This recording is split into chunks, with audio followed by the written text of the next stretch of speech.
The creak of oars slowing in the water, the gentle lapping of waves against wood, and the occasional cry of a distant gull filled the silence as the small boat bumped softly against the dock. Tyrone, his massive frame looming at the bow, leapt ashore to steady the vessel, the glowing runes on his skin shifting from gold to green, signaling a rare moment of calm. After days of travel, the party's small boat finally reached its destination, a mist-shrouded dock nestled on the edge of the Queen Mother's domain. The air smelled of damp wood and algae, carrying a strange, almost metallic tang.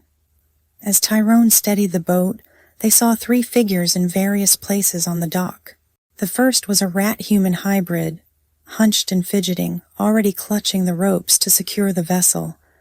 He chattered rapidly in a strange, guttural language, sparing them no more attention than he might give a floating log. The second was the frog equivalent of Dutch.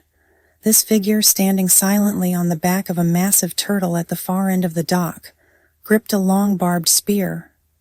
His unblinking amphibian gaze bore into them, as still and silent as a statue. But it was the third figure who drew their focus.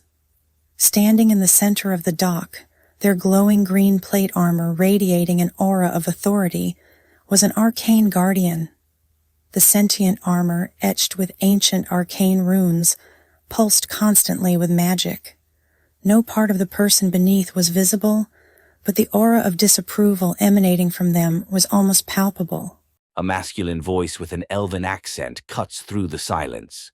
"So, you're the ones Queen Mother Indigo has ordered me to wait for. I'm not impressed." The party exchanged glances, and Dutch was the first to speak, his sleek black fur rippling as he stretched casually and leaned on the edge of the boat.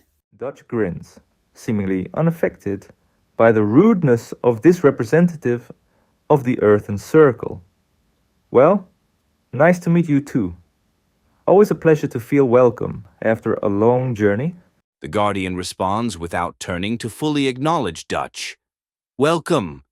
Hardly. I don't know what Queen Indigo sees in your fellowship, but her wisdom is occasionally flawed. Her youth tends to show from time to time. You lot are reckless, inexperienced, a liability." The Guardian's helmet turned slightly, as if both minds held inside were surveying each of them in turn.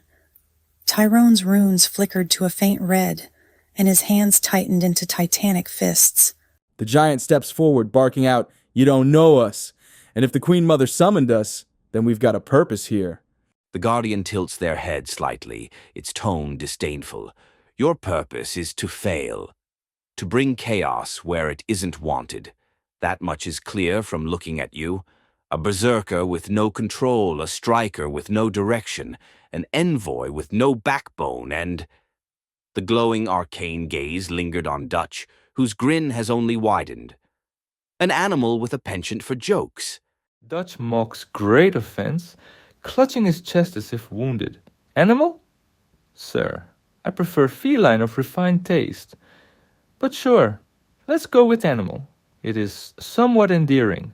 Moira steps forward, her blue skin gleaming in the light of the armor. "Enough of your blethering, Tin Man. If the Queen Mother says we're to be here, then we're here. You dinna like it? Tough luck. Now tell us where to find her, or get out of our way." The tone of the Guardian's voice hardens, an almost imperceptible hiss of magic accompanying it. "You don't belong in her court. She is trusting, too trusting, to call on outsiders like you at this crucial time. Turn back now before you further embarrass her and yourselves." Frank speaks up, his voice quiet but firm, its sharpness cutting through the tension. "We didn't travel all this way to be judged by someone who hides behind enchanted armor. The Queen Mother summoned us. If you have a problem with that, take it up with her." The Guardian paused as though listening to some counsel that the Fellowship couldn't hear. When next they spoke, its tone was laced with reluctant resignation. "So be it.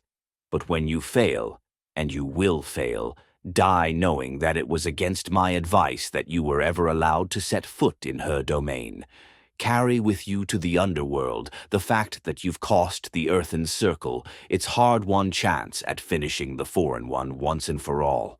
The Guardian stepped aside with deliberate slowness, its glowing armor humming faintly as they motion the Fellowship to advance down the dock.